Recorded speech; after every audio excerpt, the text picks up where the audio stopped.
libre de cuestiones Gracias, dogmáticas. presidente. Tenemos la obligación de debatir este tema Buenas por una tardes a disposición todos de la los Corte legisladores, Constitucional, recalcó.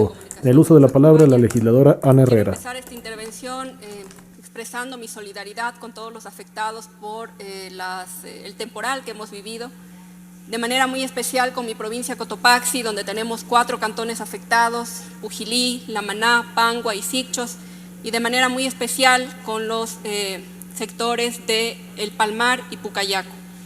Como legisladores haremos todo lo que esté a nuestras manos en cuanto se refiere a fiscalización, pero también en cuanto se refiere al tema humano para poder apoyarles. En cuanto a la ley que nos convoca hoy, al debate que nos convoca hoy, qué fácil es hablar del aborto desde la posición de clase, qué fácil es hablar del aborto cuando se tiene dinero, cuando hay la comodidad económica y desconociendo la realidad de los miles y miles de niñas y de mujeres que sufren violencia en este país. Cada día en el Ecuador, 7 niñas menores de 14 años dan a luz. Niñas que han sido violentadas sexualmente, en su mayoría en el entorno más cercano, ese que debía protegerles, ese que debía asegurarles y garantizarles sus derechos, de que debía cuidarlas y protegerlas. Más de 42 denuncias por violaciones se tramitan diariamente en el sistema judicial, sin contar aquellas que nunca denuncian, por miedo, por la ineficiencia del sistema de justicia o por no tener los recursos para poder hacerlo. Ponernos a debatir sobre una ley de acceso a la interrupción legal del embarazo en casos de violación tiene que ver con defender profundamente la vida. Todos los que estamos aquí seguramente tenemos hermanas, tenemos hijas, tenemos primas, tenemos tías. Yo las tengo. Y cuando pienso en esta ley, pienso en qué derechos y qué garantías quiero que estas niñas y estas mujeres tengan. También soy madre, y soy madre porque elegí serlo, y porque estoy además absolutamente convencida que la maternidad jamás debe ser impuesta y que esta debe ser un acto de amor y un acto de elección, no una obligación. No estamos aquí, señores legisladores, para debatir sobre las decisiones de las mujeres. La cosificación de la mujer en el discurso político legislativo anula la premisa de la moral kantiana en la que ninguna persona debe ser tratada como una cosa o como un medio para lograr determinados fines que no se corresponden con los suyos. Pero yo me pregunto, ¿acaso no es esa la forma en la que se está observando a las mujeres y a sus cuerpos, viéndolas solo como capaces de albergar una vida, al momento de pasar por encima de su voluntad y de sus proyectos de vida futuro, obligándola moral y legalmente, según sea el caso, a conservar un embarazo en contra de su voluntad? A las mujeres, respecto del tema del aborto, se les niega su derecho a la soberanía sobre sus cuerpos y sus mentes, sin permitirle poner fin a un embarazo no deseado que además es producto de una violación. Hay posturas además que posicionan al aborto como una práctica indebida, que comete otra gente, que cometen otras mujeres y que se cometen en otros lados. Pero no, señores legisladores, resulta que el aborto existe, resulta que el aborto se practica, que el aborto es clandestino, que el aborto es real y nos atraviesa a todas las mujeres, de todas las clases sociales, de todos los estratos sociales y de todas las ideologías o creencias. ¿Y saben cuál es la diferencia?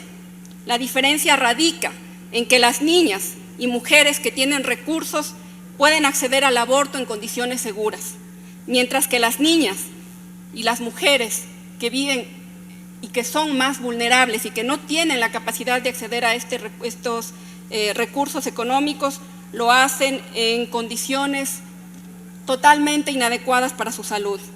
Ellas acceden al aborto clandestino, al aborto de riesgo y al aborto de muerte. Como legisladores nos corresponde contribuir para tener una ley que garantice los derechos constitucionales de las mujeres, de las niñas y de las personas con posibilidad de gestar que son sobrevivientes de la violencia sexual. En el Ecuador el aborto es legal desde 1938 a través de causales. Sí, desde hace más de 80 años. Ya estaba despenalizado el aborto en casos de violación donde la vida o la salud de la mujer esté en peligro o cuando una mujer idiota o demente haya sido violada. Así se le llamaba en ese entonces a una mujer que sufría alguna discapacidad mental y que luego fue reemplazado por mujer que padezca discapacidad mental en el COIP en el año 2014. Nunca, durante todos estos años, las causales del aborto en el Ecuador han tenido plazos legales, cuando se trata de casos donde la vida o la salud de la mujer corre peligro, también denominado aborto terapéutico. Se toman como base, eso sí, los protocolos médicos a nivel nacional propuestos por el Ministerio de Salud Pública y a nivel internacional por la Organización Mundial de la Salud. Entre ellos, la Guía Práctica Clínica Atención del Aborto Terapéutico del Ministerio de Salud Pública, emitida en el 2015, y el Manual de Práctica Clínica para un Aborto Seguro de la Organización Mundial de la Salud en el 2014. La propia sentencia de la Corte Constitucional menciona que la legislación a elaborarse para regular el acceso a un aborto por violación debe efectivamente contar con límites técnicos en términos de semana, sin que esto signifique obstaculizar el acceso al servicio de salud o la garantía del derecho a un aborto, especialmente para las niñas y para las adolescentes. El plazo de 22 semanas para mujeres mayores de 18 y de 20 para menores de 14 que sugiere el informe de la Comisión de Justicia no significa que todas las mujeres van a ir a abortar a las 20 semanas. Esto es denigrante y por demás misógino para la realidad ecuatoriana, donde 1 de 4 mujeres hemos sufrido algún tipo de violencia sexual. Cuando se habla de un máximo de 20 semanas, se piensa en aquellas mujeres que no reconocen la violación como un delito en su momento, en las que se dan cuenta que están embarazadas cuando recién notan que les empieza a crecer la barriga, en quienes, a diferencia de nosotras, no tuvieron la información sexual adecuada y no reconocen que tal vez el hecho de que no les llegue su periodo significa que están embarazadas. Anteponer sentimentalismos unipersonales, evocando emociones únicamente ligadas a individualidades, es indolente, inhumano y especialmente humillante para aquellas niñas y mujeres que han cargado durante toda su vida con la violación y el abuso por parte de sus padres, de sus abuelos, de sus padrastros, de sus tíos, de sus primos o de sus hermanos, y que deben enfrentarse además a un sistema judicial revictimizante. Y no solo eso, ahora con opiniones en las que pretenden romantizar vidas potenciales, desigualdades y pobreza, solamente porque así pienso yo o porque yo hubiera hecho eso. Y ni hablar de las niñas precarizadas, las que viven en la ruralidad, las que son víctimas de la explotación sexual infantil, quienes conviven durante años con sus violadores en hogares en los que hablar o contarle a algún familiar lo que les está pasando simplemente no es posible. Y por supuesto que estamos a favor y que estoy a favor de endurecer las penas para los violadores. Nadie pensaría siquiera en dejarlos en la impunidad. Pero eso no es materia de esta ley, señores legisladores, eso corresponde hacerlo en el Código Orgánico Integral Penal. Además, los artículos 16 y 18 del proyecto de ley expresan claramente la sanción para el violador. Las mujeres que son violadas no eligen ser violadas, pero podrán tener con este proyecto de ley la posibilidad de elegir interrumpir ese embarazo. Y desde luego tampoco esa va a ser una decisión fácil.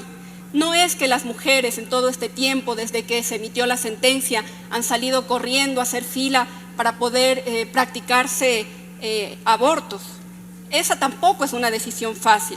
No salen corriendo, como digo, a hacerse un aborto porque quieren o porque decidieron quedarse embarazadas para luego abortar. No se trata de eso.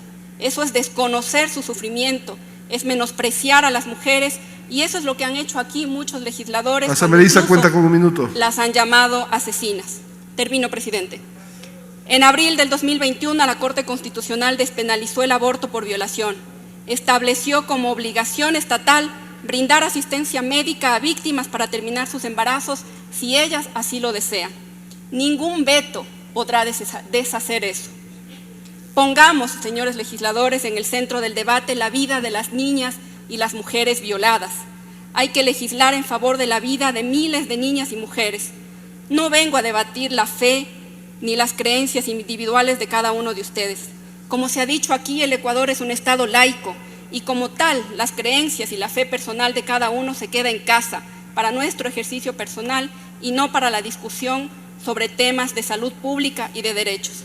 Todos tenemos derecho a profesar y a pensar en la fe que más gustemos, pero aquí, en este espacio legislativo y republicano, estamos obligados a legislar sobre datos y sobre hechos, no sobre elecciones morales, y separando sobre todo la Iglesia, la religión del Estado y la política pública.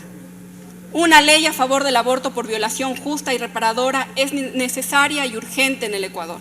Un derecho para el cual no se puede esperar más. Sí, un derecho. Y los derechos no se negocian, los derechos no se debaten y los derechos no se mendigan. Si su fe, si sus creencias o convicciones personales le impiden abortar, no lo haga, pero no intente imponer sus creencias a los demás.